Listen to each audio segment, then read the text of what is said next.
Listen to me very carefully right now. I need your full attention, because the truth I'm about to drop on you is not sugar-coated, it's not dressed up in soft words, and it's not meant to make you feel comfortable. It's meant to make you wake up. So sit up, put your phone down, stop scrolling, stop pretending you're listening while distracted. Focus on me for once in your life. Here's the truth: you are not stupid. You are lazy. People love to blame everything else for why their life is not where they want it to be. They say it's bad luck, it's the government, it's their parents, it's the economy, it's their boss, it's the system. They spend hours, days, years pointing their finger at the world as if the entire planet got together in secret and conspired against them. But the truth is far less dramatic and far more painful to accept. Your real enemy isn't out there. It isn't your parents, it isn't your past, it isn't your circumstances. The real enemy has been living with you every single day. The enemy is your laziness. That's what is holding you down. That's what's stealing your future. That's what's suffocating your dreams. Laziness is not some harmless bad habit. It is a disease. It's a parasite that feeds on your potential until there is nothing left but regret. Laziness is clever. It doesn't announce itself loudly like a villain in a movie. It disguises itself as comfort, as harmless distractions, as just a few more minutes. It whispers in your ear, "Relax, you've worked hard enough, you deserve a break, do it tomorrow, start next week." And you listen because it feels safe, it feels easy, it feels good in the moment. But every time you listen, you surrender. Every time you give in, you hand over another piece of your future to the enemy. Laziness has stolen more dreams than failure ever could, because failure means you tried and fell. Laziness means you never even stepped into the ring. Think about how many opportunities you've lost, not because you weren't smart enough, not because you weren't strong enough, but simply because you were too lazy to act. That job you didn't apply for, that skill you didn't learn, that business idea you let rot in your head, that workout you skipped, that early morning you slept through. Those moments added up. And now you sit in frustration, wondering why your life hasn't moved forward. Laziness is why. It's always been why. The cruelest part is that laziness makes you blame everything else except itself. It convinces you that you're unlucky, that life is unfair, that other people had advantages you didn't. And while you complain, while you compare, while you drown in excuses, someone else who was just as tired, just as scared, just as uncertain, got up and did the work. And now they're ahead of you, not because they were smarter, but because they were not as lazy. Laziness doesn't just rob you of success, it robs you of self-respect. Deep down, you know when you're lying to yourself. You know when you've wasted another day. You know when you've let yourself down again. And that's why you feel weak. That's why you don't trust your own words anymore. You promised yourself you'd change 100 times, but laziness keeps winning. It's the enemy inside you that you've been feeding all along. If you want to change your life, you need to stop treating laziness like a small problem. It is not small. It is the greatest enemy you will ever face. And until you declare war on it, until you fight it every single day, until you treat it as the ruthless killer of dreams that it is, your life will stay exactly the same. Laziness is the enemy. And the longer you let it live, the more of you it will destroy. Comfort is the most dangerous drug in the world, and it doesn't even come in a bottle or a syringe. It's in your soft bed when the alarm goes off. It's in the couch when you know you should be working. It's in the endless scrolling when your brain tells you to create. Comfort is the silent prison you lock yourself in every single day, and the worst part? You don't even realize you're trapped, because comfort doesn't feel like chains. It feels warm, it feels safe, it feels easy. You tell yourself you're okay because nothing hurts, nothing is demanded of you, nothing is pushing you. But deep down you know the truth. Comfort is killing you. Comfort whispers that you can relax, that you've earned it, that you don't have to do anything difficult, and you believe it because it feels good in the moment. But what's happening behind the scenes?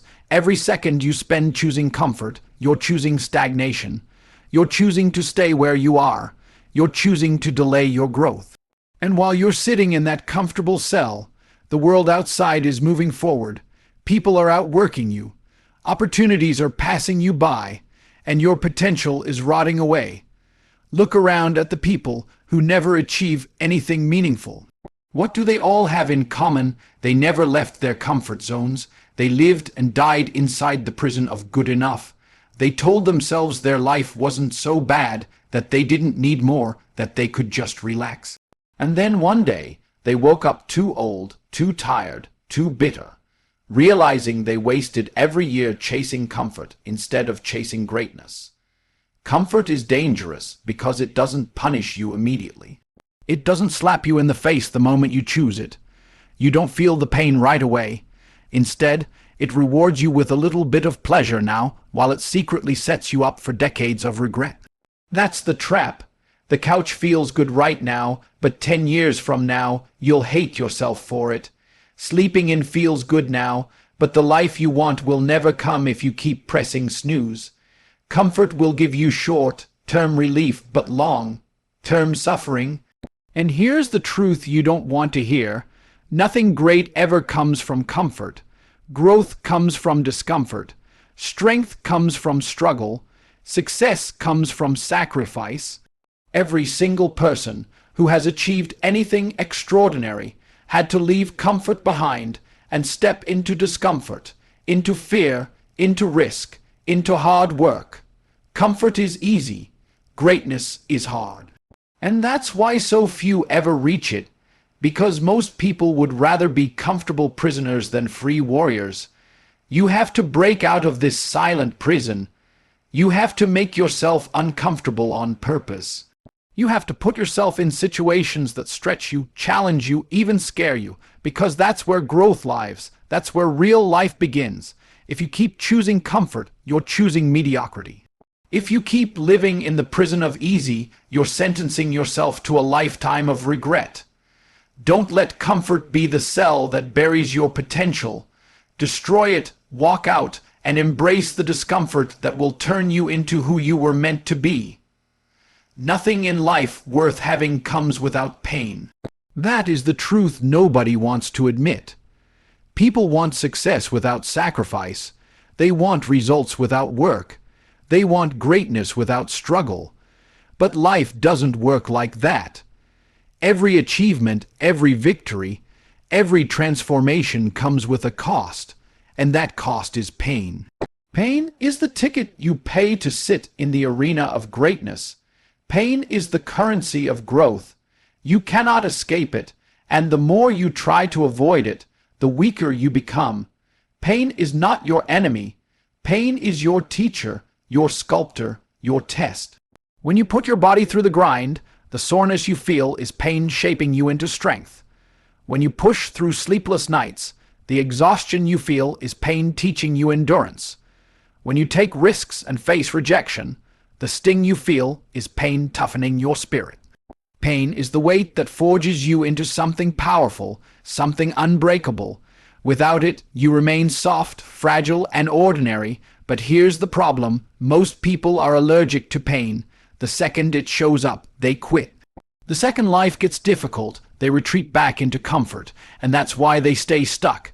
They think avoiding pain will protect them, but what they don't see is that avoidance leads to a deeper kind of pain, the pain of regret. You can choose the short-term pain of discipline or the long-term pain of regret, but either way, pain is coming for you. The only difference is whether that pain builds you or breaks you. Think about the people you admire, the ones who inspire you, the ones who achieved greatness. Do you think they got there by avoiding pain? Do you think they lived in comfort? No, they bled for it. They sacrificed for it. They went through seasons of struggle so severe that most people would have collapsed. And that's why they stand above the rest. They were willing to endure what others wouldn't. They understood the truth. Pain is the price, and the higher the level of greatness, the higher the price you must be willing to pay. The gym hurts. Learning new skills is frustrating. Working long hours drains you. Sacrificing comfort feels cruel. Facing fear is terrifying. But every single one of those pains is proof that you are moving forward. Pain means you are alive. It means you are growing. It means you are separating yourself from the average. If it doesn't hurt, it isn't changing you. If it doesn't challenge you, it isn't building you. And if it isn't building you, it's killing you slowly. So stop running from pain. Stop treating it like the enemy. Embrace it, chase it, use it. When it hurts, remind yourself, this is the price. This is the cost of the life I want. This is the path to greatness. And when you start to love the pain, when you start to hunger for it, when you understand that every ounce of suffering is an investment in your future self, then nothing can stop you. Because pain is no longer something you fear, it's something you demand. It's the proof that you're alive, the proof that you're leveling up, the proof that you are on the road to greatness. The harsh reality you need to understand is that the world does not care about your excuses. It doesn't care about your story, your struggles, your reasons for being stuck. Excuses may comfort you, but they do nothing for your results. You can tell yourself 1,000 times that you were too tired, too busy, too unlucky, too misunderstood. But nobody out there is handing out trophies for excuses. The world only respects one thing: action. Results, proof that you moved, that you did, that you produced. Everything else is noise. You can talk all day about how hard life has been for you. You can explain in detail why you couldn't succeed. And some people might even nod, sympathize, or pat you on the back. But when they walk away, the truth remains. Your excuses didn't change a thing. You're still in the same position you were yesterday, last week, last year. Excuses may buy you pity, but action earns you respect, and respect lasts longer than sympathy. Action is the great separator. Everyone has ideas, everyone has dreams, everyone says they want to be successful. But very few actually take action. That's why the gap between the successful and the unsuccessful is so wide. The ones at the top aren't necessarily smarter.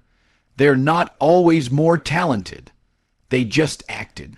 They did what others only talked about. They moved when others froze. They executed when others hesitated. Think about how many times you've told yourself, "Tomorrow I'll start." And tomorrow came, and you repeated the same line. You told yourself, "After this weekend, after this season, after this year." And here you are, still waiting. Do you think the world is going to pause for you until you're ready? No. The world moves forward regardless.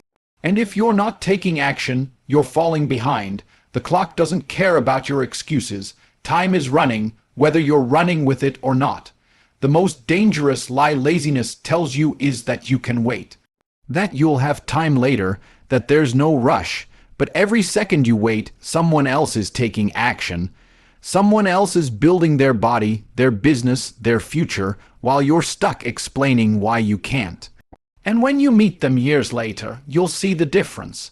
They'll be living the life you wanted, and you'll be left with nothing but excuses. Respect comes when people see you do, not when they hear you talk. You can post all the motivational quotes you want. You can tell people about your plans, your goals, your vision. But until you back it with relentless action, nobody believes you. You don't even believe yourself anymore. That's why you feel weak. Because deep down you know you haven't acted. So make a decision right now. Stop explaining, stop waiting, stop excusing, start doing. Start taking messy, imperfect, relentless action. Because action silences doubt, action destroys excuses, action builds momentum, action earns respect. The world respects results, not reasons. If you want to be remembered, if you want to be respected, if you want to change your life, stop hiding behind excuses and start proving yourself through action. For years, you've been your own worst enemy. You've convinced yourself you're not capable. You've told yourself you're not disciplined enough, not strong enough, not lucky enough. You've replayed the same lies in your head so many times that you've started to believe them.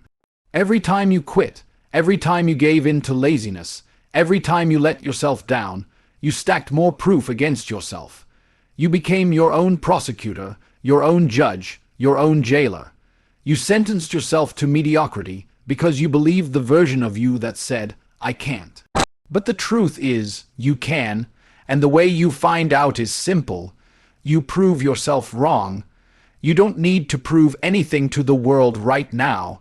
Forget about impressing your friends, your family, your followers. Forget about shutting down the haters. The first battle is against the voice in your own head. That voice that tells you you'll fail again, that you'll never change, that you'll never escape your habits. That voice has been running your life for too long. It's time to silence it with action. You prove yourself wrong by showing up when you don't feel like it. You prove yourself wrong by refusing to quit this time. You prove yourself wrong by turning discipline into your new identity. Imagine what it would feel like to look in the mirror and actually trust yourself again, to say, "I'm going to do this," and know in your heart that you will follow through. That kind of confidence doesn't come from affirmations or wishful thinking. It comes from proving yourself wrong, from building a track record of victories against the weaker version of you. Every workout you finish, every early morning you conquer, every distraction you defeat is a win. And those wins add up. Slowly, the weak voice in your head gets quieter, and the powerful voice gets louder. The truth is, the only thing standing between you and the life you want is the story you keep telling yourself. You say you're lazy, you say you can't stay consistent, you say you're destined to fail, but none of that is true. It's just a script you've been reading from for years, and the beauty of life is this: you can change the script. You can rewrite your story. You can decide today that the old version of you is dead, and that a new version is being born. A version that doesn't surrender to excuses. A version that thrives on discipline. A version that looks at obstacles and says, "Good, let's go." Proving yourself wrong is the most liberating victory you'll ever experience, because once you do, once you realize that you've been the only thing holding you back, you'll understand something powerful. Nothing else can stop you. Not circumstances, not setbacks, not failure. Because if you can beat yourself, you can beat anything. That is the foundation of greatness, conquering the inner war. And when you prove yourself wrong, you don't just win once. You win every single day. You've heard it all. Laziness is the real enemy. Comfort is the silent prison. Pain is the price of greatness. The world only respects action, not excuses. And the ultimate victory is proving yourself wrong. Everything comes back to this. You are not stupid, you are not broken, you are not hopeless. You are simply lazy. And if you are brave enough to admit that, you are powerful enough to change it. The life you want is out there. It's waiting for you, but it will never come to the version of you that keeps pressing snooze, that keeps choosing distractions, that keeps believing the lies of weakness. It will only come to the version of you that decides to rise, to fight, to sacrifice, to bleed for what you want. You don't need permission. You don't need perfect conditions. You don't need someone to save you. You need to save yourself, and you need to do it now. Every second you waste is a piece of your life you will never get back. One day you will take your last breath, and on that day, excuses will mean nothing. Comfort will mean nothing. Laziness will mean nothing. The only thing that will matter is whether you lived with discipline, with courage, with fire.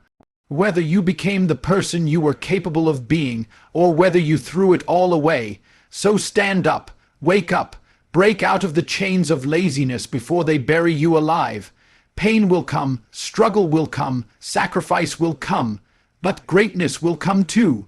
And when it does, you will finally know the truth. You were never stupid. You were never incapable. You were always strong enough. All you had to do was fight. I know that sentence probably hit you like a punch. Maybe your ego flinched. Maybe you want to argue in your head, "No, I'm not lazy. I'm tired. I've had a rough life. I've been unlucky. People don't understand me. Things are harder for me."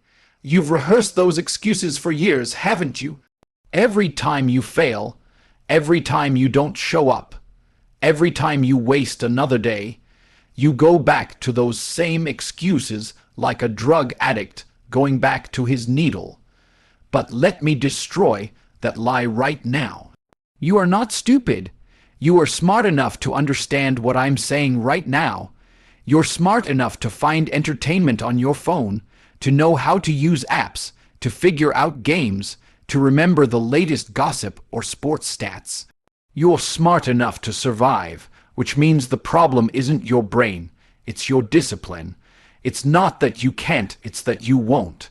And that's the cancer that's eating your potential alive: laziness.